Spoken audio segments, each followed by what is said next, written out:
Hello friends, welcome to AK officers academy. तो हम अपने फिजिक्स का अभी तीसरा पार्ट स्टार्ट कर रहे हैं। ठीक है, तो हमारा नेक्स्ट चैप्टर होगा हमारा वेव मोशन। ठीक है, तो ये घटना चक्र है, घटना चक्र कर रहे हैं हम अपनी जनरल साइंस में फिजिक्स। तो ये हम फिजिक्स का स्टार्ट करते हैं अपना क्वेश्चन नंबर 1 से। ठीक है, वेव मोशन में क्वेश्चन नंबर 1। क्वेश्चन नंबर 1 क्या कहता है? Which one of the following is a mechanical wave? The answer is sound wave, जो कि उत्तराखंड पीसीएस 2016 में पूछा गया था। ठीक है, sound wave is characterized by the motion of particle in the medium and are longitudinal in air and in any fluid medium. Mechanical waves, while radio waves, X-rays and light waves are electromagnetic wave. जो हमारी X-rays है, X-rays, radio waves and light waves, ये जो हमारी electromagnetic wave होती हैं, जबकि sound wave जो होती है वो हमारी मैकेनिकल वेव होती है। ठीक है, अब यहाँ पूछा है N example of longitudinal wave.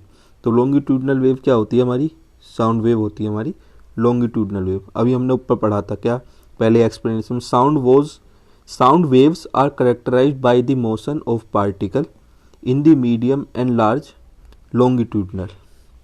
ठीक है, चलिए next question, sound wave in air is longitudinal. अभी हमने पढ़ा था साउंड वेव जो एयर में होती है क्या वो लॉन्गिट्यूडनल होती है।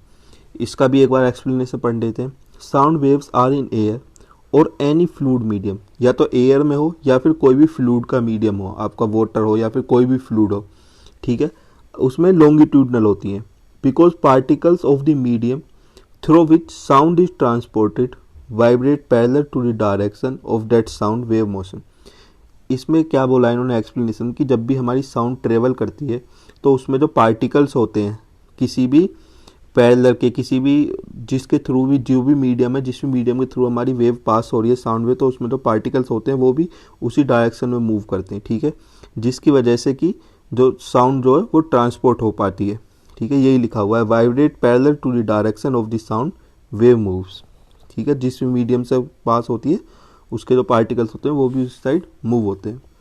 चलो नेक्स्ट क्वेश्चन हमारा question number 4, in a sitar which type of sound vibrates are produce. जो हमारा सितार होता है, सितार एक म्यूजिकल इंस्ट्रूमेंट होता है जिसमें कि हमारे स्ट्रिंग्स लगे होते हैं। जब भी हम उन स्ट्रिंग्स को प्रेस करते हैं या फिर उन पर हाथ लगाते हैं तो वो ना एक साउंड प्रोड्यूस करते हैं, तो वो बजता है सितार। ठीक है, जो वाइब्रेशन है वो प्रोड्यूस होती है जो कि एक साउंड होती है। तो इसमें पूछा है जो सितार जो होता है वो किस टाइप की वाइब्रेशंस होती हैं और किस टाइप की वो प्रोड्यूस करता है। तो इसमें जो वाइब्रेशन होती हैं वो होती हैं आपकी स्टेशनरी एंड ट्रांसवर्स वाइब्रेशंस। ठीक है, तो इसका एक बार एक्सप्लेनेशन पढ़ देते हैं।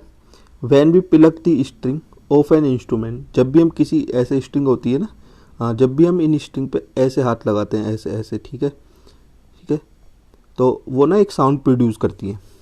जैसे कि सितार हो गया हमारा, sound that we hear is not only of that sound, जो हम साउंड सुनते हैं वो सिर्फ और सिर्फ उसकी स्ट्रिंग की साउंड नहीं होती, the whole instrument is force to vibrate, जिसकी वजह से जो पूरा इंस्ट्रूमेंट होता है वो पूरा ही वाइब्रेट होता है। And it is the sound of the vibration of the instrument that we hear. तो ये जो साउंड होती है वाइब्रेशन की वो पूरा इंस्ट्रूमेंट जो वाइब्रेट होता है उसकी साउंड होती है। ठीक है, when a string under tension is set into vibrations, जब भी कोई एक स्ट्रिंग का मतलब है जो उसमें तार लगे हुए हैं उन्हें हम स्ट्रिंग बोल देते हैं। जो ये लंबे लंबे लंबे तार नहीं होते, हाँ, तो इन्हें हम स्ट्रिंग बोल देते हैं। तो जब भी वो स्ट्रिंग जो होती है मतलब वो बहुत टाइट बंधी हुई होती है, टेंशन में होती है। टेंशन का मतलब होता है इसमें कि मतलब बहुत टाइट तरीके से खिंची हुई, बंधी हुई चीज़, कोई चीज़। ठीक है, तो जब भी हम उन्हें टच करते हैं तो उसमें से एक वाइब्रेट निकलती है जो कि एक ट्रांसवर्स वेव ट्रेवल करती है अलोंग विद वायर। तो जैसे ही हम करते हैं तो उसके अंदर जो वेव ट्रैवल करती है ना वो ट्रांसफर वेव होती है। And is reflected as the fixed end, अगर हम एक साइड मारते हैं तो सेम ही वेव हमें दूसरे एंड पे भी दिखती है। मतलब अगर इधर और इधर ये तार बंधा हुआ है इन दोनों के बीच में, जैसे हम यहाँ पर टच करेंगे तो ये प्रोड्यूस होगी वाइब्रेशन यहाँ तक। ठीक है, तो हमें इस एंड पे भी ये वाइब्रेशन हमें दिखेगी। तो हमारा जो सितार बजता है वो ऐसे बजता है। ठीक है, आगे क्या लिखा है, a transverse stationary wave is thus form, जिसकी वजह से कि एक ट्रांसवर्स वेव और स्टेशनरी जो वेव होती है वो फॉर्म्ड होती है।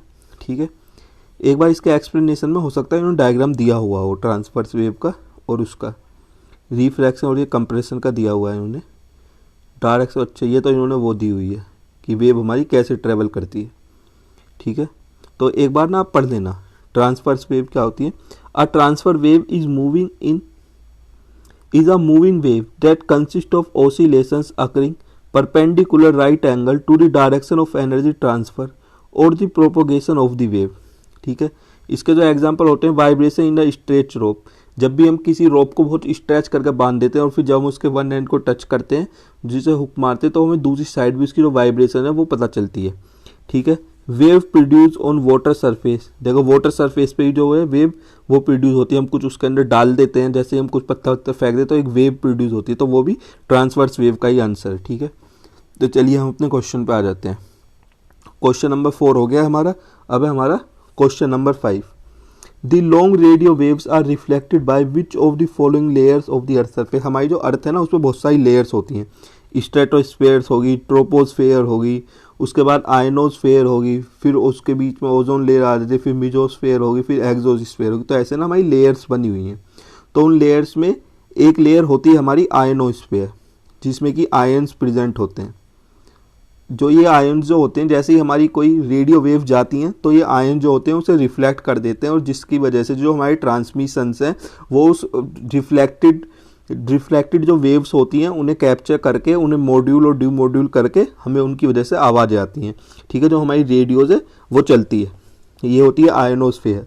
इसका एक्सप्लेनेशन पढ़ने, ionosphere is a region of earth upper atmosphere from about 60 kilometre. तो ये अर्थ से अबाउट 65 किलोमीटर अबव होती है और 65 से 400 किलोमीटर तक इसका एरिया होता है।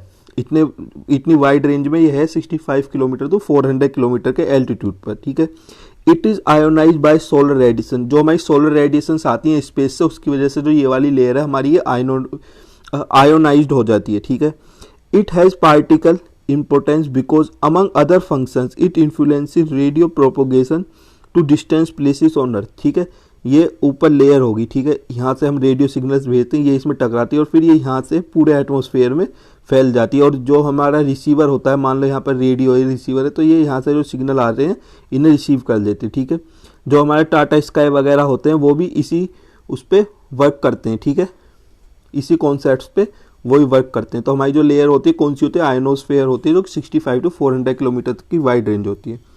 चलो question number 6, wireless communication is reflected back to earth surface by, अभी हमने पढ़ा था आयनोस्फेयर से होती है। क्वेश्चन नंबर 7 क्या बोलता है, which of the following atmospheric layers is responsible for deflection of radio waves. अभी हमने पढ़ा था आयनोस्फेयर ही होती है, UPCS 98, यूपी लोअर सब PCS 1998।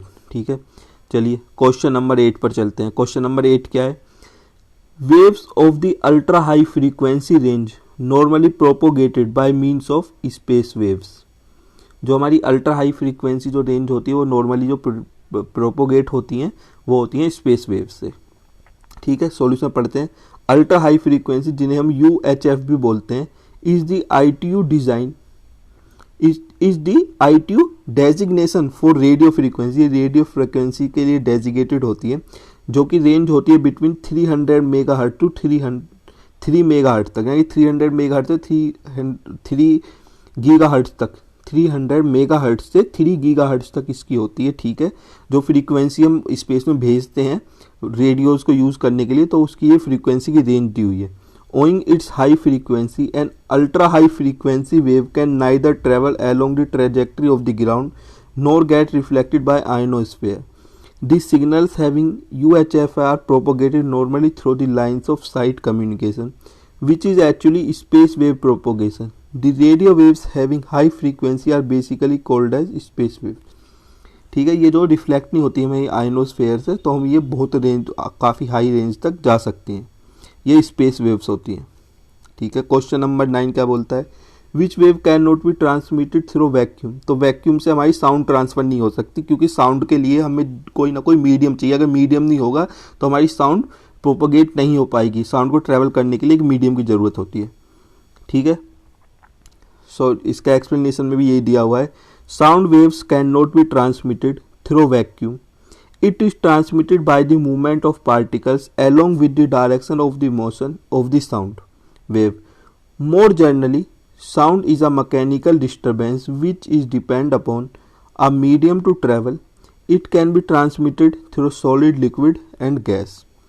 ठीक है, ये सॉलिड, लिक्विड और गैस से ट्रांसमिट हो सकती है। क्वेश्चन नंबर 10, क्वेश्चन नंबर 10 में असर्शन क्या कहता है, radio wave bend in a magnetic field. Reason क्या है, radio waves are electromagnetic in nature. So इसका आंसर है ए इज फॉल्स। ठीक है, वो इलेक्ट्रॉनिक फील्ड में जो है बैंड नहीं होती है, और जो रेडियो वेव्स है वो हमारी इलेक्ट्रोमैग्नेटिक वेव्स होती हैं इन नेचर। ठीक है, R is correct because waves are electromagnetic in nature, so they are generally unaffected by magnetic and electric field. ना इनके ऊपर मैग्नेटिक फील्ड का इफेक्ट होता है, ना इलेक्ट्रिक फील्ड का इफेक्ट होता है, क्योंकि ये खुद ही इलेक्ट्रोमैग्नेटिक इन नेचर में होती है, तो इन पर कोई फील्ड नहीं होता है।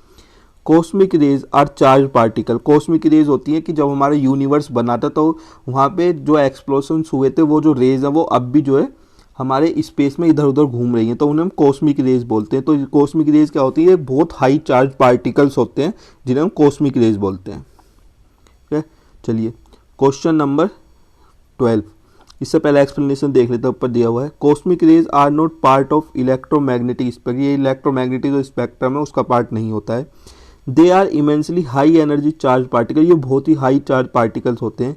Travelling through space at a speed approaching that of light. ये स्पेस में बहुत ही हाई स्पीड से चलते हैं, लगभग लाइट की ही स्पीड को अप्रोच कर रहे होते हैं।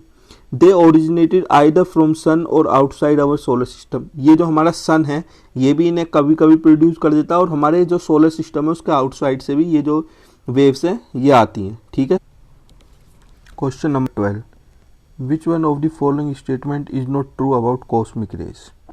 They are electromagnetic waves. They have shorter wavelengths. They are made up of highly energetic particles. They originated from the sun. तो देखिए, they originated from the sun अभी ऊपर ही पढ़ा था, ये सही है। They are made of highly energetic charged particle, ये भी अभी ऊपर पढ़ा था, बहुत ज़्यादा चार्ज पार्टिकल होते हैं। They have very short wavelength, जी हाँ ये भी ठीक है। तो गलत ऑप्शन क्या है हमारा, दे आर इलेक्ट्रोमैग्नेटिक वेव्स। ये हमारी इलेक्ट्रोमैग्नेटिक वेव्स नहीं होती हैं। ठीक है, ऊपर वाला वो पढ़ते हैं, ये हमारी वेरी शॉर्ट वेवलेंथ होती है और हाईली चार्ज पार्टिकल्स होते हैं। ठीक है, चलिए question number 13, which one of the following does not required a medium. So radiation जो होती है उसे मीडियम की रिक्वायरमेंट नहीं होती, बट कि कन्वेंशन कंडेंशन के लिए मीडियम की रिक्वायरमेंट होती है। एक्सप्लेनेशन पढ़ते हैं। In physics radiation is the emission or transmission of energy in forms of waves or particle through space or through a medium. Through space भी हो सकते हैं और ये मीडियम के थ्रू भी कर सकते हैं। Electromagnetic radiation such as radio waves, microwaves, infrared, visible light, X-ray and gamma rays do not required any medium. ठीक है, तो ये याद रखना, microwaves, infrared, visible light, X-ray और गामा रेज को रिक्वायरमेंट नहीं होती किसी मीडियम की, ये हमारे वैक्यूम में भी ट्रेवल कर सकते हैं। ठीक है, on the other hand heat transmission by convection and conduction are required a medium. जो हमारे कन्वेंशन और कंडेंशन के थ्रू जो हमारी हीट ट्रांसफर होती है उसमें हमें मीडियम की रिक्वायरमेंट होती है। Question number 14, which one of the following is associated with albedo. Albedo से क्या एसोसिएटेड ये होती है, रिफ्लेक्टिंग पावर। ये एल्बिडो का जो कॉन्सेप्ट है ये हम ज्योग्राफी में ही पढ़ते हैं। एल्बिडो का मतलब होता है कि, एक सेकेंड इसको जरा मैं कलर चेंज कर दूं। हाँ, एल्बिडो का मतलब होता है कि जो हमारी सन रेज से, जो हमारे सन है उससे जितनी भी हमारी रेज अर्थ पर आ रही हैं वो हम कितनी रिफ्लेक्ट बैक कर सकते हैं। मतलब कोई भी जहाँ पर भी वो जिस भी सरफेस पर पड़ रही है वो कितना रिफ्लेक्ट बैक कर सकते हैं। जहाँ सिनो होती है तो सिनो हमारी क्या होती है, वाइट होती है, तो वाइट जो है वो ज़्यादा रिफ्लेक्ट कर देती है। बट जहाँ पर हमारी ज्वालामुखी के पत्थर हो गए, ठीक है, तो वो क्या है, ब्लैक होते हैं, ब्लैक कलर के होते हैं। या फिर जहाँ पे हमारी ब्लैक मिट्टी होती है, ब्लैक सोल, तो वो क्या ऑब्जर्व कर लेती है उसको, जो रिफ्लेक्टिंग की जो जितना भी होता है वो उसे रिफ्लेक्ट ना करके ऑब्जर्व कर लेती है अपने अंदर। ठीक है, एब्जॉर्व कर लेती है। ठीक है, वो होता है हमारा एल्बिडो इफेक्ट। तो रिफ्लेक्टिंग ऑफ पावर रिफ्लेक्ट करने की जो पावर होती है उसे बोलते हैं हम एल्बिडो इफेक्ट। ठीक है। तो हमारी जो स्नो होती है उसकी सबसे ज़्यादा होती है, जो कि हमारी ग्रीन एरियाज होते हैं उनकी थोड़ी कम होती है। यही है, पढ़ लेते हैं इसका एक बार एक्सप्लेनेशन में क्या दिया हुआ है। Albedo is the fraction of light or radiation that is reflected by a body or surface. कोई एक बॉडी या कोई भी सरफेस जो रिफ्लेक्ट कर देती है, ठीक है, रेडिएशन और उसको, वो उसकी एक पावर होती है।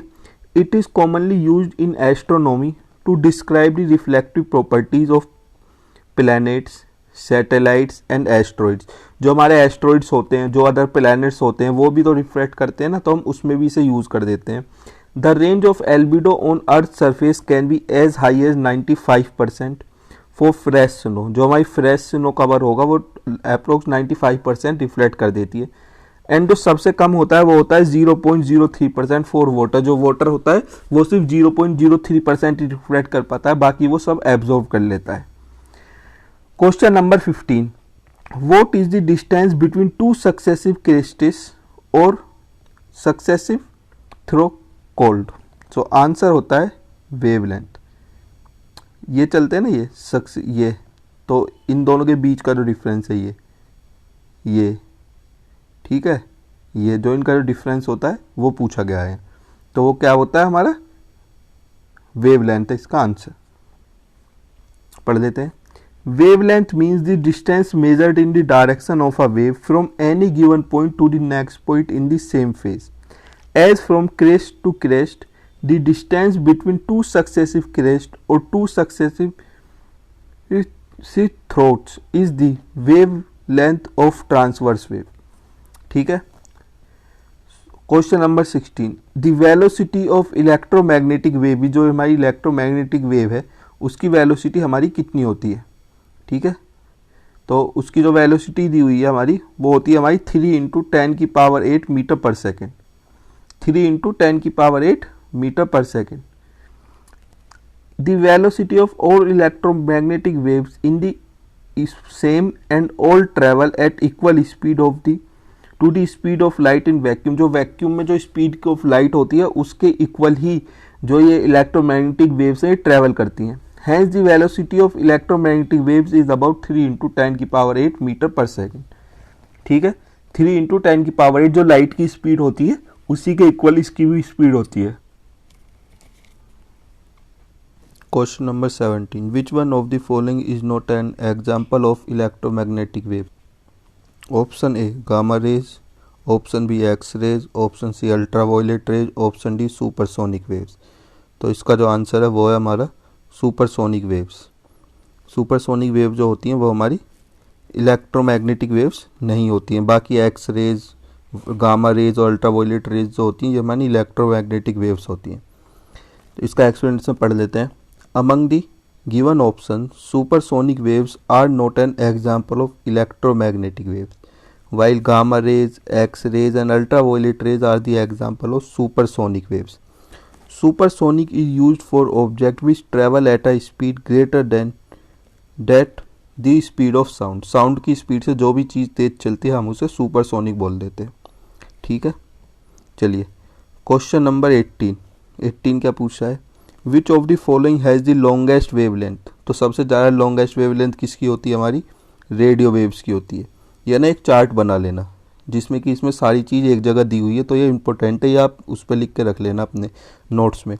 The electromagnetic spectrum consist of all different wavelength of electromagnetic radiation such as radio waves, microwaves, फिर इंफ्रारेड, फिर विजिबल, फिर अल्ट्रावायलेट, फिर X rays, gamma rays. Thus, it is clear that the radio waves have the maximum wavelength while the gamma rays have the minimum wavelength. इसके ऊपर ना UPPCS ने भी कई बार क्वेश्चंस पूछा हुआ है कि किसकी जो वेवलेंथ है वो ज़्यादा होती है और किसकी वेवलेंथ कम होती है. तो ये एक चार्ट है, इसे पढ़ लेना. सबसे ज़्यादा होती है हमारी रेडियो वेव्स की, फिर आती है हमारी माइक्रोवेव्स, फिर इंफ्रारेड, फिर विजिबल, फिर अल्ट्रावायलेट, फिर गामा रेज, फिर एक्स रे, फिर उसके बाद गामा रेज आती है. सबसे कम गामा रेज की होती है, सबसे ज़्यादा रेडियो वेव्स की होती है. Question number 19, which one of the following electromagnetic radiations has the maximum energy. सबसे ज़्यादा मैक्सिमम एनर्जी किस में होती है, हमारी एक्स रेज में सबसे ज़्यादा मैक्सिमम एनर्जी होती है। इसका भी चार्ट वहीं नीचे ही लिख लेना उसमें, ठीक है। रेडियो वेव्स की सबसे कम होती है, फिर उससे ज़्यादा होती है माइक्रोवेव्स की, फिर इंफ्रारेड की, फिर विजिबल लाइट की, फिर अल्ट्रावायलेट रेज की, फिर उसके बाद एक्स रेज की, और फिर उसके बाद आते हैं हमारे गामा रेज, ठीक है। तो यहाँ पर जो भी ऑप्शंस दिए हुए थे इलेक्ट्रोमैग्नेटिक मैक्सिमम, उसमें क्या होता है हमारा एक्स रेज की सबसे ज़्यादा होती है जो यहाँ पर दिए हुए हैं। तो ये याद कर लेना, सबसे कम रेडियो वेव्स की होती है, सबसे ज़्यादा हमारी एनर्जी होती है वो गामा रेज की होती है। चलो question number 20, microwaves are electromagnetic waves having frequency in the range. तो यहाँ पे माइक्रोवेव्स की जो फ्रीक्वेंसी है वो रेंज पूछी गई है, तो ये होती है 1 गीगाहर्ट्ज से 300 गीगाहर्ट्ज की, ठीक है। चलो question number 21, which one of the following is used for the determining the structure of crystal. जो क्रिस्टल है हम उसकी जो स्ट्रक्चर उसे डिटरमाइन करने के लिए जो हम रे यूज़ करते हैं वो करते हैं हम एक्स रेज। इसका एक्सप्लेनेशन पढ़ लेते हैं।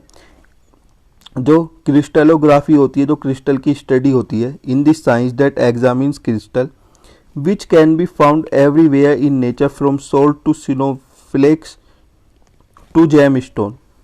Crystallographers use the properties of the inner structure of crystal to determine the arrangement of atoms and generate knowledge, which is used by chemists, physicists, and others. Crystallographers use X-ray, neutron, and electron diffraction techniques to identify the characteristic of solid matters. ठीक है, जो हम crystals हैं उसको determine करने के लिए हम एक्सरे तो यूज़ करते ही करते हैं, साथ में हम न्यूट्रॉन एंड इलेक्ट्रॉन डिफ्रैक्शन की टेक्निक्स का भी यूज़ करते हैं। Question number 22, a radar which detects the presence of an enemy aircraft. जो एनिमी का जो एयरक्राफ्ट होता है, जो रडार उसे डिटेक्ट करता है, तो उसमें हम कौन सी यूज़ करते हैं, उसमें करते हैं हम रेडियो वेव्स में, ठीक है। Radio waves, radar is an object detection system. Radar एक ऑब्जेक्ट डिटेक्शन सिस्टम होता है to determine the range, angle और वेलोसिटी ऑफ द ऑब्जेक्ट, कि किस एंगल पे जो हमारा ऑब्जेक्ट है वो आ रहा है, कितनी रेंज पर है इस वक्त, और उसकी जो वेलोसिटी है वो इस वक्त कितनी है, ठीक है। It is use to detect the location of aircraft. इससे हम एयरक्राफ्ट की लोकेशन, शिप्स की, यहाँ तक कि space craft, motor vehicle etcetera, किसी की भी हम लोकेशन चेक कर सकते हैं। Question number 23, when there is depletion of ozone in stratosphere, the wavelength of radiation striking the earth surface will be 10 की पावर -7 मीटर। ऐसा क्यों होता है, क्यों होगी इस वक्त, अगर हमारी जो ओजोन है डिप्लेशन वो ज़्यादा हो जाएगी तो। इसका पढ़ते हैं, एक्सप्लेनेशन क्या है। Ultraviolet radiations are mainly divided into 3 groups. ये जो है मेनली 3 ग्रुप्स में डिवाइडेड होते हैं। फिर यूवी रेडिएशंस जो होती हैं, पहली वो होती हैं हमारी UV radiations. The long wave ultraviolet A radiations having the wavelength of 320 to 400 nanometre की wavelength होती है। They strike the surface of the earth as part of the rays of the sun, ठीक है। जो अल्ट्रावायलेट बी रेडिएशंस होते हैं वो हमारी मीडियम होती हैं। Ultraviolet B radiance has the wavelength of 280 to 320 nanometer, जो कि ज़्यादातर हमारी जो ओजोन है वो एब्जॉर्ब कर लेती है और ये अर्थ सरफेस तक नहीं पहुंच पाती। जो हमारी अल्ट्रावायलेट बी रेडिएशंस होती हैं ये बहुत हार्मफुल होती है हमारे लिए। एक और होती है हमारी अल्ट्रावायलेट की सी रेडिएशंस। इनकी जो वेवलेंथ होती है वो होती है 100 से 280 नैनोमीटर। ये जो है कम्प्लीटली एब्जॉर्ब कर ली जाती हैं किसके बाद, ओजोन के बाद। ओजोन और एटमॉस्फेयर जो है इसे कम्प्लीटली एब्जॉर्ब कर लेता है, ये हमारे अर्थ तक रीच कर ही नहीं पाती, ठीक है। बट जो अल्ट्रावायलेट बी है उसमें जो कुछ है वो हमारी जो रीच कर जाती हैं अर्थ तक, और वो बहुत हार्मफुल होती है हमारे लिए, ठीक है।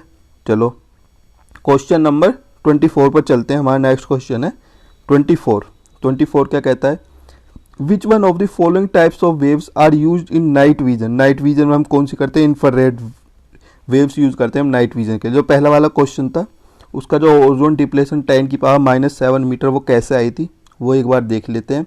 कि ओजोन जो डिप्लेशन होगी स्ट्रेटोस्फेयर में, तो उसकी जो वेवलेंथ होगी वो स्ट्राइक करती है अर्थ को टू बी 100 नैनोमीटर। तो 1 नैनोमीटर होता है हमारा 1 × 10 की पावर 9 नैनोमीटर, तो 100 नैनोमीटर हो गया 100 × 10 की पावर 9 नैनोमीटर, ठीक है। तो यहाँ पे 10 की पावर 2 की अगर हम मल्टीप्लाई करते हैं 10 की पावर -9 में, तो जो हमारी जो वैल्यू आएगी वो आएगी हमारी 10 की पावर -7 मीटर, ओके। चलो नेक्स्ट क्वेश्चन पर पढ़ते हैं हम अपने। क्वेश्चन नंबर 25 है हमारा नेक्स्ट क्वेश्चन। ये नेक्स्ट क्वेश्चन क्या कहता है कि the wave used in common TV remote control, जो हम टीवी जो कॉमन टीवी रिमोट का कंट्रोल होता है तो उसमें कौन सी, उसमें भी हमारी इंफ्रारेड रेज का ही यूज़ होता है। ठीक है, तो टीवी कंट्रोल रिमोट है जिसको हम यूज़ करते हैं ऑपरेट करने के, टेलीविज़न सेट हो गया, डीवीडी प्लेयर हो गया, या कोई भी होम की अप्लाइंसेज होगी, सब में इंफ्रारेड रेज होती है। यहाँ तक कि अब तो ये इंफ्रारेड हमारे मोबाइल्स के कैमरेज में भी यूज़ होने लगे। ठीक है, क्वेश्चन नंबर 26, क्वेश्चन नंबर 26 क्या कहता है हमारा, विच type of electromagnetic radiations is used in the remote control of television. Same question है, क्या यूज़ होता है हमारा, इंफ्रारेड यूज़ होता है। Question number 27, which electromagnetic radiation is used in remote control television. अभी हमने पढ़ा था इंफ्रारेड होता है। चलिए नेक्स्ट क्वेश्चन पे पहुंचते हैं। Question number 28, which one of the following does a TV remote control unit use to operate TV set. अभी पढ़ा था हमने, रेडियो वेव्स यूज करते हैं हम टीवी सेट कंट्रोल करने के लिए। ठीक है, infrared waves are use to transmit radio and TV signals, but of some of them are using radio waves. Infrared is an electromagnetic radio. ठीक है, जो इंफ्रारेड हम यूज करते हैं, बट हम जो है कुछ जगह पे रेडियो वेव्स भी यूज कर लेते हैं। Sound wave, light wave, microwaves का यहाँ पर कोई यूज नहीं होता इसमें कनेक्शन और टीवी के रिमोट कंट्रोल में या फिर ऑपरेट करने के लिए टीवी में। ठीक है, हमारा नेक्स्ट क्वेश्चन है क्वेश्चन नंबर 29। क्वेश्चन नंबर 29 क्या बोलता है हमारा, वेव्स यूज्ड फॉर टेलीकम्युनिकेशन के लिए हम कौन सी वेव्स यूज करते हैं। इसमें ऑप्शन आंसर दिया हुआ है क्या, माइक्रोवेव। ओके, पढ़ लेते हैं एक बार, visible light, ultraviolet light, infrared. ठीक है, तो ऑप्शन डी दिया हुआ है माइक्रोवेव। तो सॉल्यूशन में क्या लिखा हुआ है, the microwaves are highly frequency signal जो कि 300 मेगाहर्ट्ज से 300 गीगाहर्ट्ज की रेंजेज होती है। तो ये जो सिग्नल है, they can carry thousands of channel at the same time, taking it very versatile communication system. Microwave is often used for point to point telecommunication. Microwave जो होता है वो हमारे point to point telecommunication के लिए use होता है। और today microwave is employed by telecommunication industry in form of both terrestrial and satellite. जो हम सैटेलाइट कम्युनिकेशन यूज करते हैं उसमें ज़्यादातर यूज होता है, बट आजकल हम इसे टेरेस्ट्रियल में भी यूज़ करने लगे हैं। जो टेरेस्ट्रियल कम्युनिकेशन होता है उसमें भी यूज़ होता है। चलो क्वेश्चन नंबर 30 क्या बोलता है, FM broadcasting service use range of frequency. जो एफएम जो हमारा रेडियो सर्विस जो होती है एफएम की, वो उसकी जो फ्रीक्वेंसी रेंज है वो पूछी गई है। तो वो होती है हमारी 88 से 108 मेगाहर्ट्ज। आपने सुना नहीं है रेडियो 107 रेड चिली, तो उस पर लिखा होता है उनकी फ्रीक्वेंसी होती है 107। चलो नेक्स्ट क्वेश्चन है हमारा क्वेश्चन नंबर 31 क्वेश्चन क्या बोलता है, अ रेडियो स्टेशन ब्रॉडकास्ट है 30 मीटर बैंड। 30 मीटर के बैंड पे एक रेडियो ब्रॉडकास्ट है। The frequency of the carrier wave transmit by distance. तो ये वाला जो स्टेशन जो फ्रीक्वेंसी है वो कितनी ट्रांसमिट होगी, आंसर इसका 10 मेगाहर्ट्ज। इसका ना एक वो होता है हमारा फॉर्मूला होता है। फॉर्मूला क्या होता है हमारा, n is equal to C upon I. यहाँ पर जो हम n है वो हमारी फ्रीक्वेंसी होती है, C हम स्पीड ऑफ लाइट ले लेते हैं जो कि एक कांस्टेंट, और जो I है वो हमारी वेवलेंथ। तो यहाँ पर हमें वेवलेंथ की जो थी वैल्यू वो दी गई थी, वो I जो थी हमारी वेवलेंथ की वैल्यू दी हुई थी, जिसकी हेल्प से हम अपनी फ्रीक्वेंसी निकाल सकते हैं। तो 3 × 10⁸ तो हमारा कांस्टेंट है, उसे हम डिवाइड करेंगे 30 से, तो इसकी जो आंसर आएगा वो आएगा हमारा 10 × 10⁶, यानी कि डेट इज 10 मेगाहर्ट्ज। तो ये फॉर्मूला याद कर लेना, वह जरूरत नहीं है, यूपी पीसीएस पूछता नहीं है, तो आरएएस ने पूछ लिया हो सकता है उस टाइम कहीं न्यूज़ में हो। ये 1993 का क्वेश्चन है। हमारा नेक्स्ट क्वेश्चन क्या है, क्वेश्चन नंबर 32। तो नेक्स्ट क्वेश्चन क्या बोलता है हमारा, a layer in the earth atmosphere called ionosphere. ठीक है, फैसिलेट रेडियो कम्युनिकेशन वाई, किस वजह से। तो इसका जो the presence of ozone cause the reflection of radio waves. नहीं भाई, ओजोन का प्रेजेंस कुछ नहीं है। जो आयन स्पेयर होती है हमारी आयनोस्फेयर, उसमें आयोनाइजेशन होता है जिसकी वजह से वो रिफ्लेक्ट होती है। तो पहला हमारा गलत है। Radio waves has a very long wavelength कहाँ होती है हमारी रेडियो वेव्स की। तो सेकंड भी हमारा गलत है, ना हमारा फर्स्ट सही है ना ही हमारा सेकंड सही है। ठीक है, both statement are incorrect in the context of question. Radio waves have a very long wavelength but the presence of electrically charged ions in ionosphere facilitated radio communication. A layer of by ठीक है, radio wave ये तो ठीक था, radio wave जो होती है उनकी वेरी हाई वेवलेंथ होती है। बट अगर हम क्वेश्चन के फॉर्मेट में देखते हैं, देखो ये IAS पीडी है 2011 का क्वेश्चन, अगर मैं होता तो मैं इसमें क्वेश्चन नंबर 2 को जो है ना बिल्कुल सही मार्क करके आता है, ठीक है। बट इनकी ऑफिशियल आंसर की आई होगी, इन्होंने कुछ एक्सप्लेनेशन दिया होगा जिसकी वजह से, तो इन्होंने ना ये क्वेश्चन के ही एस्पेक्ट में पूछा है कि क्वेश्चन के एस्पेक्ट में क्या सही होना चाहिए, तो इन्होंने इसे कनेक्ट करा है इसमें, जिसकी वजह से इन्होंने इसे भी गलत बताया है, ठीक है। बट आप याद रखना जो रेडियो वेव्स की होती है उसकी सबसे ज़्यादा वेव लेंथ होती है। अभी ऊपर जो चार्ट बनाया था वो चार्ट बना के लिख लेना। क्वेश्चन नंबर 33 जो हमारा नेक्स्ट क्वेश्चन है, इसे पढ़ते हैं। ये क्या है? Television viewers using dish antenna, जो हम डिश एंटीना यूज़ करते हैं रिसीव करने के लिए सैटेलाइट सिग्नल्स, दोनों जो हमारा रेन है उस रेनिंग सीजन में जो है उसके वहाँ पे क्यों वो मतलब सिग्नल्स को रिसीव नहीं कर पाया, जब रेन होती है या बैड वेदर होता है उसकी वजह से क्यों नहीं हो सकता है? एक तो जो एंटीना है उसका साइज़ बहुत स्मॉल होता है, छोटा साइज होता है, तो उस पर जो रिफ्लेक्शन आने होते हैं, जो डिफ्लेक्शन होने होते हैं, वो एक बहुत कॉम्पैक्ट और एक बहुत मिनिमाइज एरिया में हो जाते हैं, जिसकी वजह से कि वो इफेक्ट होता है। दूसरा, जो रेन ड्रॉपलेट्स होती है ना, जब जो हमारी रेडियो वेव्स आ रही होती हैं, जो ड्रॉपलेट्स होती हैं रेन की, वो उसे कुछ एब्जॉर्व कर लेती है, ठीक है, मैक्सिमम पार्ट उसका एब्जॉर्व कर लेती है, ठीक है। थर्ड क्या है? Rain droplet disperse the energy of radio waves from their original direction. हाँ, जैसे ही रेडियो वेव्स हमारी रेन ड्रॉप्स के कांटेक्ट में आती हैं तो वो डिफ्लेक्ट हो जाती हैं, मतलब उन्हें आना तो ऐसे होगा स्ट्रेट, बट जैसे ही रेन ड्रॉप होती है तो उसे डिफ्लेक्ट कर देती है, ऐसे कर देगी, ऐसे कर देगी, ऐसे कर देगी, ठीक है। तो उसमें ना डिफ्लेक्शन हो जाता है रेन की वजह, तो इसकी वजह से ये तीनों ऑप्शंस क्या है? सही है। ये क्या यूपीपीसीएस ने 2017 में पूछा था, ठीक है। ये इसका एक्सप्लेनेशन दिया हुआ है, पढ़ लेते हैं एक बार एक्सप्लेनेशन क्या बोलता है। During rain radio waves collide with rain drops partially or completely and converted into thermal energy, absorbing the energy of radio waves. Raindrops are also capable of disturbing the basic direction of energy of the radio waves. Due to this reason, there is difficulty in receiving satellite signals during rain. Radio signals become weak during rain, which cannot be received by small antenna, जो कि बहुत week हो जाते हैं तो small antenna receive नहीं कर पाता है। Question number 34, next question. Following rays are used in the diagnosis of intestinal disease. जो इंटेंशियल डिजीज होती हैं हम उन्हें डायग्नोज कौन सी रेज के थ्रू करते हैं? वो होते हैं हमारे एक्सरेज। हम एक्सरे करते हैं तो उसके थ्रू हम डायग्नोज कर लेते हैं, ठीक है। तो क्वेश्चन नंबर 35, जो हम सिटी स्कैन करते हैं, वो सिटी स्कैन जो होता है वो हम कौन सी रेज यूज़ होती है सिटी स्कैन में? तो वो होती है हमारी एक्स रेज। ये हमारे यूपीपीसीएस मेंस 2011 में पूछा गया, जब भी सिटी स्कैन होगा तो हम उसमें पे एक्स रेज यूज़ करते हैं।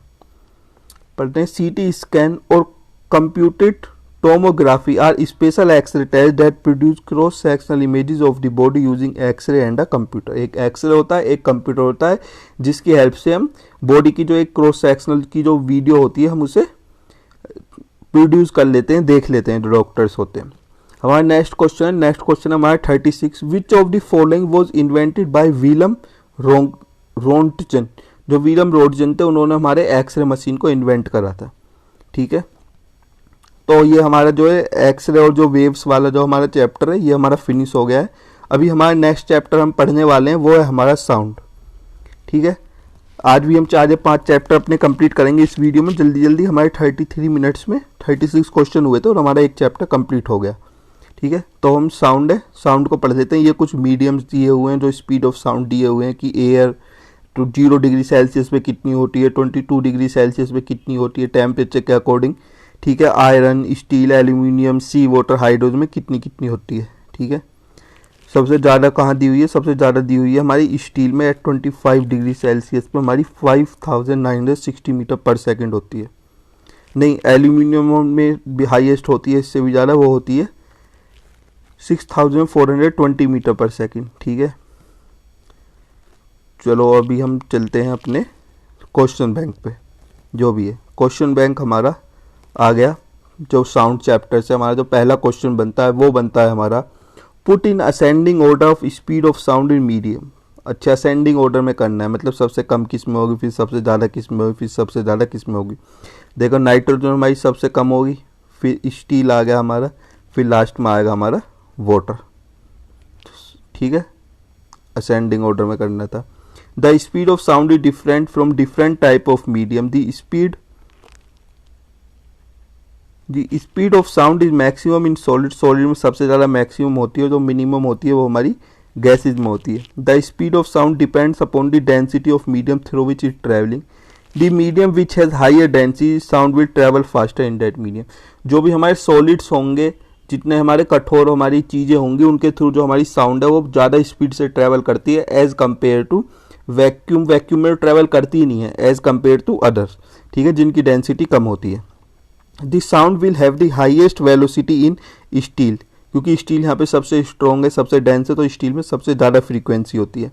The velocity of sound in air is approximately, जो एयर होता है, जो अप्रोक्सीमेटली एयर में जो हमारी साउंड ट्रैवल करती है वो करती है हमारी 330 मीटर पर सेकंड, 330 मीटर पर सेकंड। आपने कभी देखा है जब दिवाली के टाइम पे आपने भी देखा होगा कि जैसे हमारे जो क्रैकर्स होते हैं, जैसे हमारे क्रैकर बर्स्ट होते हैं, हमें जो लाइट्स होती है क्रैकर्स की वो बहुत जल्दी हमारे पर रीच हो जाती है, बट जो साउंड होती है क्रैकर्स की वो बाद में आती है। ऐसे ही अपने लाइटिंग के टाइम में देखा होगा, जब भी कोई ठंडा स्टॉर्म आते हैं वहाँ पर लाइटिंग आती है तो हमें लाइट पहले विजिबल हो जाती है as compare to its sound.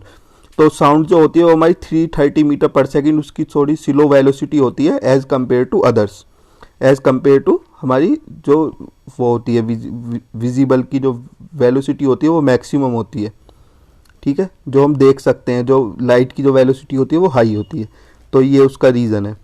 Question number 4 पढ़ते हैं। The velocity of sound is maximum in metal. Metal में सबसे ज़्यादा मैक्सिमम होगी साउंड की वेलोसिटी, अभी हमने ऊपर कॉन्सेप्ट पढ़ा था। If V A V W and V R respectively are the speed of sound in air water and steel.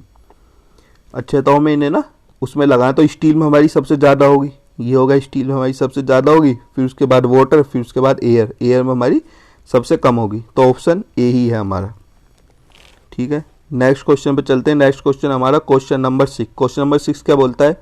In which medium the speed of sound is maximum at the temperature of around 20। देखो अभी हमने ऊपर जो chart था वो पढ़ा था, तो उसमें 20 डिग्री सेल्सियस पे जो है हमारा जो टेम्परेचर वो सबसे ज़्यादा मैक्सिमम किस पे होगा? आयरन पे होगा। इसे आप वैसे भी दे सकते हैं टेम्परेचर अगर नहीं भी हो रहा तो भी, ठीक, क्योंकि आयरन सबसे ज़्यादा डेंस है इसमें। Question number 7। Sound waves can travel in vacuum. भाई गलत है, साउंड वेव जो होती है वो हमारी वैक्यूम में ट्रेवल नहीं कर सकती। कैन ट्रेवल नहीं ओनली इन सॉलिड, कैसे भाई? गैसेज में, लिक्विड्स में, डेंसर मीडियम्स में भी चल सकती हैं। Can travel only in gases नहीं, can travel both in solid and gaseous medium. हाँ, ये आंसर सही है कि वो गैसियस और सॉलिड दोनों मीडियम्स में ट्रेवल कर सकती हैं। नेक्स्ट क्वेश्चन हमारा question number 8। Sound waves travel faster in solids में सबसे ज़्यादा फास्टर ट्रेवल करती है हमारी साउंड वेव्स। क्वेश्चन नंबर 9 क्या पूछ रहा है? In which of the following option sound may not be across travel. किसके थ्रू वो ट्रेवल नहीं कर पाई? तो हमारा वैक्यूम के थ्रू जो हमारी साउंड है वो ट्रेवल नहीं कर पाती है। हमारा नेक्स्ट क्वेश्चन क्या है? क्वेश्चन नंबर 10 क्या बोलता है? Sound waves do not travel in by vacuum. अभी तो हमने पढ़ा था, यूपी पीसीएस प्री 2014 में पूछा, फिर यूपी पीसीएस मेंस 2007 में पूछ लिया। The wall of the hall built for music concert should be absorb sound. जो म्यूजिक कंसर्ट की साउंड होती है वॉल हमें ऐसी बनानी चाहिए जो उस साउंड को एब्जॉर्ब कर ले, वरना फिर हमारा क्या होगा? डिफ्लेक्शन होगा। एक बार बोलते हैं जो आवाज़ गूंजती है ना हॉल में, तो वो आवाज़ गूंजने लगेगी अगर हमने एब्जॉर्बेबल वो हॉल नहीं बनाया तो, ठीक है। इको साउंड होती है, इको आने लगेगी हमारी। क्वेश्चन नंबर 12 क्या बोलता है? To hear a clear echo the minimum distance between the reflecting surface and the observer should be 16.5 meter per second. 16.5 meter का डिस्टेंस होना चाहिए ऑब्जर्वर को और जो सरफेस जो रिफ्लेक्ट कर रहा है, जिससे कि हम इको जो है उसे क्लियरली सुन सकें, ठीक है। इसका एक बार वो पढ़ लेते हैं हम एक्सप्लेनेशन में क्या दिया हुआ है इन्होंने। The recipient of sound produced due to the reflection from a large surface like wall, hill or mountain is called echo। ठीक, कभी आपने देखा होगा ना मूवीज में देखा हो, माउंटेन पे बोल रहे हैं अपना नाम चिल्ला रहे हैं तो 6 बार 7 बार रिफ्लेक्ट हो रहा था, वो इको होती है जो वापिस आती है। इसमें क्या है? Considered an observer is producing a sound and it gets reflected by an obstacle. कोई एक ऑब्स्टेकल होता है उससे टकराती है और फिर वो वापस आती है। The sound travel towards the observer and the observer here the sound again. वो टकरा के वापस आती है तो ऑब्जर्वर अपनी उस साउंड को फिर से सुन लेता है। तो इन्होंने डिस्टेंस का एक फॉर्मूला दिया हुआ है कि डी हमारा डिस्टेंस देख लेते हैं ऑब्जर्वर और जो ऑब्स्टेकल्स है, एंड वी जो हमारी साउंड की वेलोसिटी है, टी जो उसने टाइम टेकन लिया है for motion and the velocity of the sound is given by. ये ना जो हम पता करते हैं ना कि कितनी रेंज पे हमारा ऑब्जेक्ट है, कितनी रेंज पे नहीं है, तो हम सुपरसोनिक साउंड होती है जो हमारी साउंड होती है हम उसे भेजते हैं, ठीक है, तो वो टकरा के वापस आती है, तो हम उससे सोनार होते हैं ना, जो हमारे सोनार्स यूज होते हैं, जो हमारे मैक्सिमम सी में यूज करते हैं हम सोनार्स का, तो वो उससे पता लगा लेते हैं कि हमारा जो ऑब्जेक्ट है वो कितनी डेप्थ में, या फिर यहाँ पर सी जो है वो कितनी डेप्थ में कितनी में नहीं है। तो इसका फॉर्मूला होता है v=dt। तो यहाँ पे सब्सटीट्यूट करा हुआ है 1/10 सेकेंड। तो ये एक मिनिमम टाइम रिक्वायरमेंट होता है बिटवीन किसी भी दो साउंड के लिए। तो velocity of sound 330 metre per second eight 20 degree Celsius पे। तो जब हम इसे पुट करेंगे तो ये फॉर्मूले में जैसे ही, तो इसका जो आंसर आएगा वो हमारा आएगा 16.5 मीटर आएगा, अप्रोक्स 17 मीटर। नेक्स्ट क्वेश्चन पर चलते हैं। नेक्स्ट क्वेश्चन हमारा क्वेश्चन नंबर 13। ये क्या बोलता है, how much should minimum distance be between the source of sound and reflecting surface. अभी हमने पढ़ा था ऊपर, अप्रोक्स 17 मीटर। नेक्स्ट क्वेश्चन हो गया हमारा question number 14। One important characteristic of sound is pitch which depends on, जो पिच होती है साउंड की वो डिपेंड करती है हमारी फ्रीक्वेंसी के ऊपर। जितनी ज़्यादा फ्रीक्वेंसी होगी उतनी ज़्यादा पिच होगी। The sensation of frequency is commonly referred to as the pitch of the sound. A high pitch sound correspond to a high frequency sound. जितनी हाई फ्रीक्वेंसी होगी उतनी ज़्यादा हाई पिच होगी wave. And a low pitch sound correspond to a low frequency of sound wave. Low frequency of sound waves होगी तो मतलब low pitch होगी। High pitch means very rapid oscillation and low pitch correspond to slow oscillation. देखो ये oscillations क्या होते हैं, जब हमारी साउंड जो है ना ऐसे ट्रेवल करती है, ऐसे ऐसे ऐसे ऐसे ऐसे।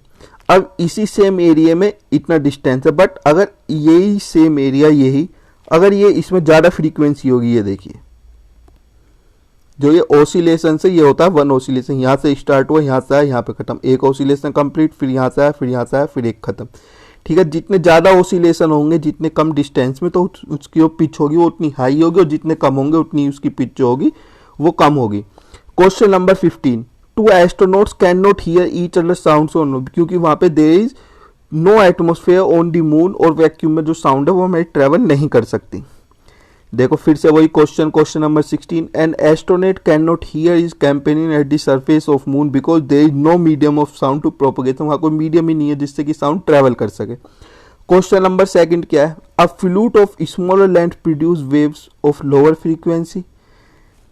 क्वेश्चन नंबर, और इसका सेकंड ऑप्शन क्या दिया हुआ है, sound travels in rocks in the form of longitudinal elastic waves only.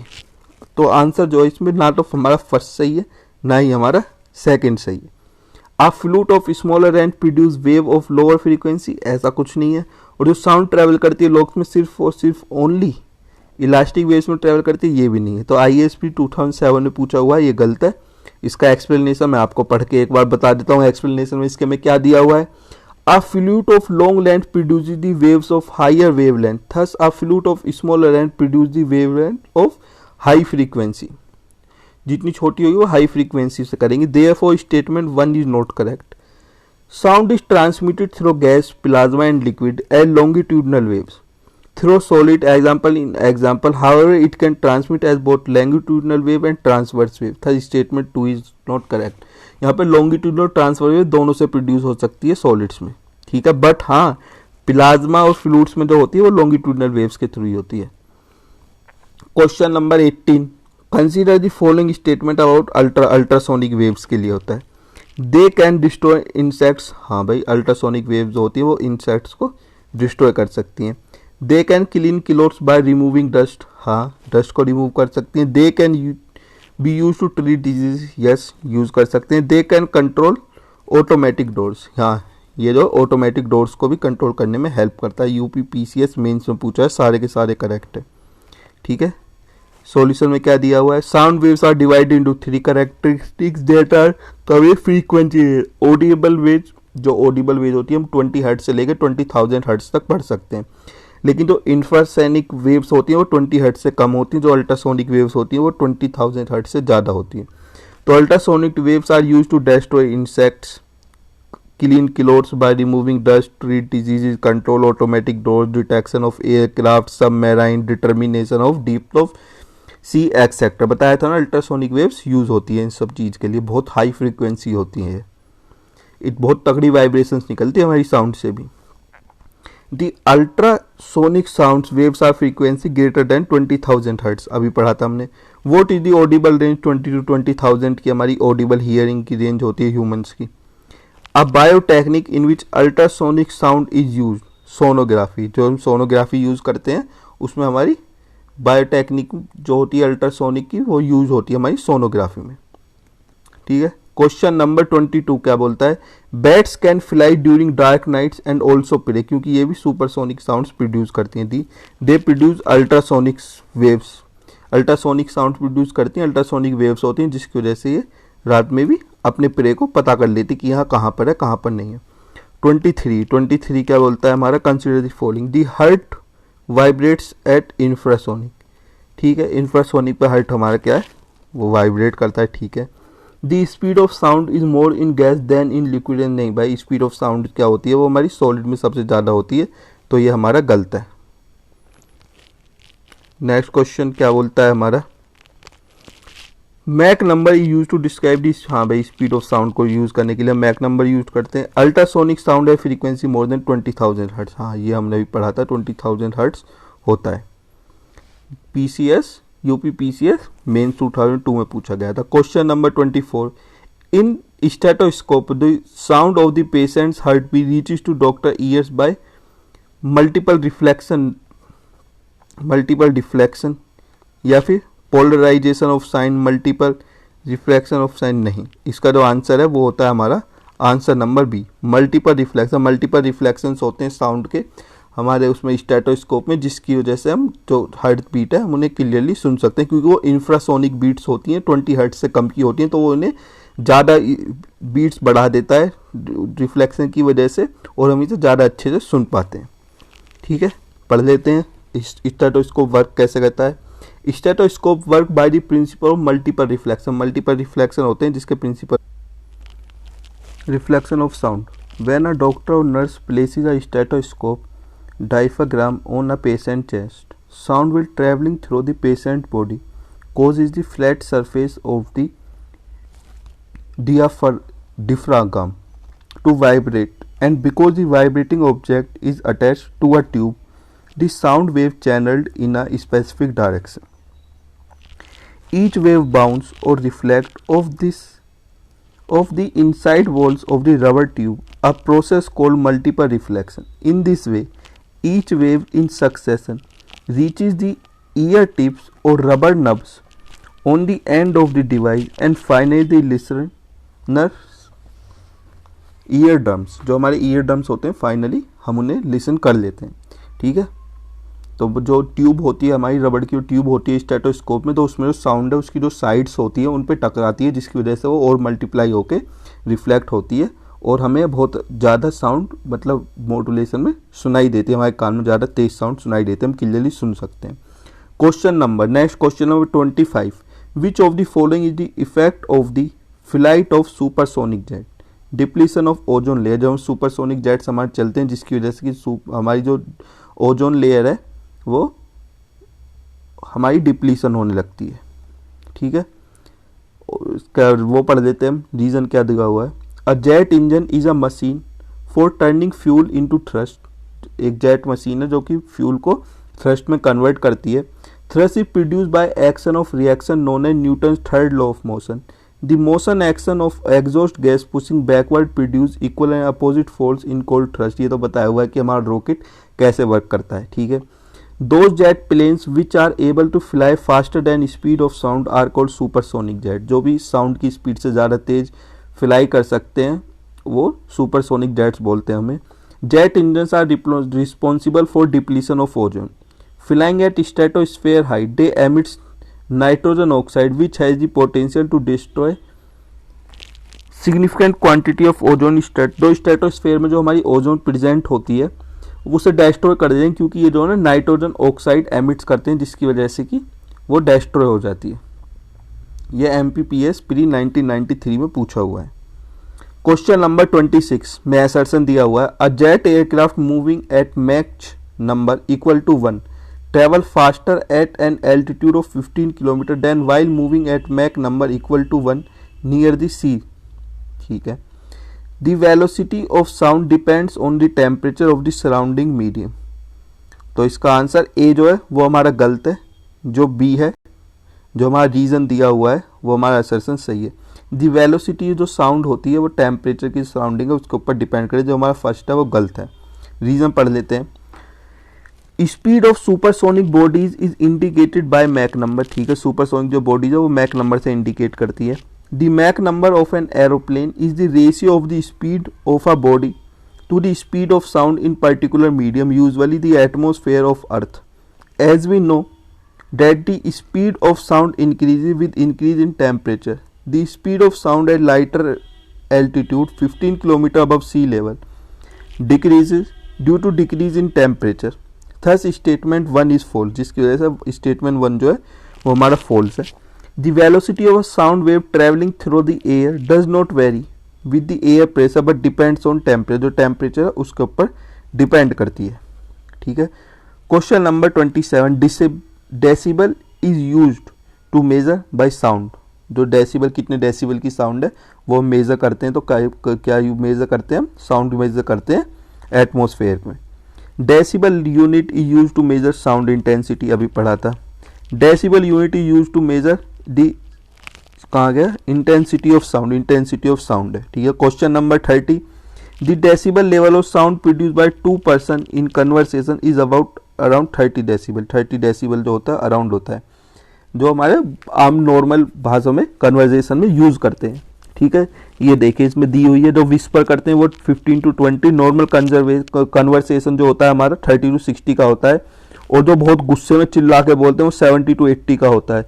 जो ट्रक और मोटरसाइकिल होते हैं वो 90 to 95, इंस्ट्रूमेंट जो फैक्ट्रीज होती हैं वो 100 to 110, जो जेट प्लेन्स होते हैं 140 to 150 डेसिबल की जो इंटेंसिटी की साउंड है वो उसे प्रोड्यूस करते हैं। देखो अभी हमने पढ़ा था the noise level of 100 decibel will correspond to noise from machine shop. अभी हमने पीछे पढ़ा जो मशीन्स होती है उनकी होती है। Which of the following represent the decibel level of rustling of tree leaves in normal circumstance. भाई जो ट्री लीव्स होंगी बहुत हल्की होती है, मतलब लगभग 20 डेसिबल की। In normal circumstance the decibel level of rustling of tree leaves, वो हवा तेज नहीं चलती है, जब ट्री जो लीव्स होती है ट्री की वो आपस में टकराई तो उनकी जो साउंड होती है वो इतनी होती है। Is 1/10 of a bel which is a unit of sound intensity named in honour of Alexander Graham Bell. ठीक है, जो भी होगी अलेक्जेंडर ग्राहम बेल है, जो कि 1/10 होती है, जो इसकी डेसिबल की साउंड होती है 1/10 होती है एक बेल की। Question number 33, as per the WHO the safe noise level for a city. जो एक सिटी है उसमें सेफ नॉइज लेवल होता है हमारा 45 dB का, WHO की रिपोर्ट के according. The tolerable limit of noise for human being, जो ह्यूमन बीइंग के जो ईयर है, मतलब वो एक टॉलरेबल एक रेंज होती है जहाँ तक कि हम झेल सकते हैं उस आवाज़ को, वो होती है हमारी 85 decibel.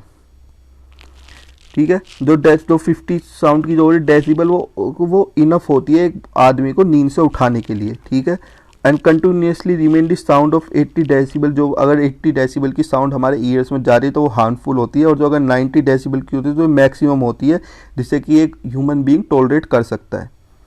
35 question number, sound above what level in decibel is consider hazardous noise pollution. Hazardous noise pollution 80 dB से जो भी ऊपर होती है वो हजार्डियस नॉइज पोल्यूशन में आती है। क्वेश्चन नंबर 36 क्या बोलता है हमारा, विच one of the following units is use for measurement of noise pollution. Noise pollution को मेजरमेंट करने के लिए क्या हम यूज करते हैं? Decibel. The optimum sound level for human being के लिए हमारी होती है 16 डेसिबल। ऑप्टिमल साउंड जो होती है ह्यूमन बीइंग्स के लिए, हमने ऊपर चार्ट देखा था, सब क्वेश्चन उससे ही है। Loudness of sound is measured in terms of decibel, ये एम्पलीट्यूड में यूज होती है। अगर डेसिबल नहीं है तो एम्पलीट्यूड होता है, एम्पलीट्यूड में यूज होती है। A worker was working on the rail track. A boy at distance holds his ear near the rail track. The boy was able to hear sound of the below of workman twice. It is because of the speed of sound is greater in steel than in air. जो देखो एक तो steel पर जब उसने कान रखा हुआ है, जो रेल की जो पटरी होगी जो स्टील की बनी हुई है उस पर उसने कान रखा हुआ है, तो साउंड जो ट्रेवल करती है वो बहुत तेज करती है, तो एक साउंड तो उससे आ जाएगी क्योंकि स्टील से आएगी जो स्टील के थ्रू पास हो रही है, बट एक साउंड एयर के थ्रू भी पास हो रही होगी जो कि उसके पास लेट आएगी, क्योंकि स्पीड जो होती है साउंड की वो स्टील में ज़्यादा तेज होती है एज कम्पेयर टू एयर। तो एयर वाली हमें बाद में सुनाई देगी, स्टील वाली पहले सुनाई दे जाएगी, तो इसकी वजह से इसका ये रीजन है कि उसे दो दो साउंड सुनाई देंगी बॉय को, एक ही साउंड दो बार सुनाई देगी। क्वेश्चन नंबर 40 क्या है, which of the following statement is or are true in relation with sound waves. First, speed of sound decreases when we go from solid to gaseous state. Speed of sound decrease, पहला statement सही है, क्योंकि जब भी solid में sound की speed जो होती है ज़्यादा होती है, गैसियस में कम होती है। ठीक है, स्टेटमेंट 2 पढ़ते हैं हमारा, in any medium as we decrease the temperature speed of sound. नहीं, अगर टेम्परेचर इंक्रीज होगा तो साउंड इंक्रीज होती है। ठीक है, टेम्परेचर डिक्रीज होगा साउंड भी डिक्रीज होगी। Speed of sound is less in aluminium as compare, नहीं, जो एल्यूमिनियम है उसमें स्पीड की जो साउंड है वो ज़्यादा होती है एज कम्पेयर टू गिलास मीडियम, क्योंकि एल्यूमिनियम जो है वो सॉलिड है और दूसरा उसकी जो इंटेंट वो डेंसिटी है वो ज़्यादा है एज कम्पेयर टू गिलास। तो क्वेश्चन नंबर 41 क्या बोलता है, when a sound wave goes from one medium to another the quantity that remains unchanged is frequency.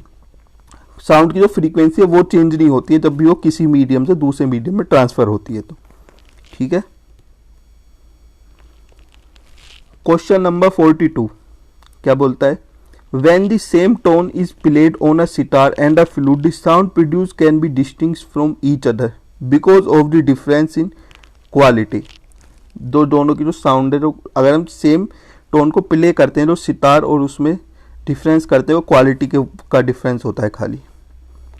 ठीक है, पढ़ते हैं, musical sound can be different from each other with respect to following 3 characters. या loudness जो उनकी intensity जो होगी वो अलग होगी, पिच वो अलग होगी, क्वालिटी होगी, टिम्बर वो। But quality timbre is the characteristic of a musical sound which enables us to distinguish between two sound even if have the same pitch and the loudness. ठीक है, अगर उसकी सेम पिच और same वो loud होंगे फिर भी दोनों में हम क्वालिटी में डिफरेंस पता कर सकते हैं, क्योंकि जो टिम्बर की जो क्वालिटी होगी जिस चीज़ से बने हुए होंगे दोनों में उसमें डिफरेंस आएगा, जिसकी वजह से कि हम कर सकते हैं उसकी लाउडनेस और पिच अगर सेम होगी फिर भी हम डिफरेंस कर सकते हैं only on quality, basing of the quality. Question number 33 क्या 43 question number 43, the basic unit of sound are called, जो साउंड की जो बेसिक यूनिट होती है हम उन्हें बोलते हैं phonemes. Phonemes is the basic unit of sound और हम इसे फोनोलॉजी बोलते हैं। It is the smallest unit of sound that may cause a change of meaning within a language but that does not have meaning by itself. ठीक है, जो smallest unit है जो कि चेंज नहीं होती एक लैंग्वेज में, पर हाँ वो इटसेल्फ में इसकी कोई मीनिंग इतनी कुछ है नहीं, जो इसमें लिखा हुआ है वो। 44 क्वेश्चन नंबर 44 क्या कहता है, reverberation mainly feels in large crunches and in other large buildings. Reason, the walls, roof and ground may cause multiple sound reflections. A, both A and R true, दोनों के दोनों क्या है, सही है। रिवर्बरेशन जो होता है मेनली जो लार्ज क्रंचेस होते हैं इन दी अदर बिल्डिंग्स वो फील होते हैं, किसकी वजह, क्योंकि रूफ और जो ग्राउंड है वे मल्टीपल साउंड रिफ्लेक्शन कोज करते हैं। रीजन देखिए जो इसका एक्सप्लेनेशन दिया हुआ है, reverberation is the result of multiple reflections. A sound wave in an enclosed or semi-enclosed environment like church or in other big buildings will be broken up as it bounced back and forth among reflecting surfaces. Reverberation is an effect which is multiple of echoes whose speed repetition is quick for them and able to perceive as separate from one another. ठीक है, जितना ज़्यादा reflecting होगा जितने ज़्यादा उसकी जो speed होगी रिपीटिशंस की वो बढ़ती जाएगी इको की, जिसकी वजह से ये होता है। Question number 45. Consider the following statement. A widely used musical scale called diatonic scale has 7 frequencies. A frequency of the tone say is 256 Hz and that of nickel is 512 Hz. ऐसे कैसे भाई, देखो इसमें ऑप्शन दिया हुआ है neither one nor two. ISP 2008 में पूछा था, इसका एक बार एक्सप्लेनेशन पढ़ लेते हैं। जो कॉमन म्यूजिकल स्केल होते हैं वो डायनोक्टिक स्केल होते हैं and it consist of series of 8 notes, जिसमें कि 8 नोट्स होते हैं ना कि 7 नोट्स होते हैं। ठीक है, तो इसलिए हमारा पहला ऑप्शन गलत है। And the ratio between the last and first note is 2:1। It is therefore called an octave, जिसे कि हम ऑक्टेव बोलते हैं। ठीक है, the major diatonic scale consist of notes with frequency in the ratio of 1, 9, 8, 5, ये इसकी फ्रीक्वेंसी में होता है। ठीक है। And the series of note जो होते हैं वो होते हैं सा रे गा मा पा धा नी सा। तो ये हमारे 7 नोट्स होते हैं, 8 होते हैं। कितने होते हैं? 8। सा रे गा मा पा धा नी सा, 1 2 3 4 5 6 7 8 नोट्स होते हैं, ना कि 7 होते हैं, जिसमें कि सा की सबसे ज़्यादा फ्रीक्वेंसी होती है। ठीक है, is called octave of the lower sa. If the frequency of first note sa is set as 256 megahertz, then the note N I is 480 megahertz, that is the power of 15/8 से मल्टीप्लाई करेंगे। And the frequency of octave sa 1 is 512 hertz.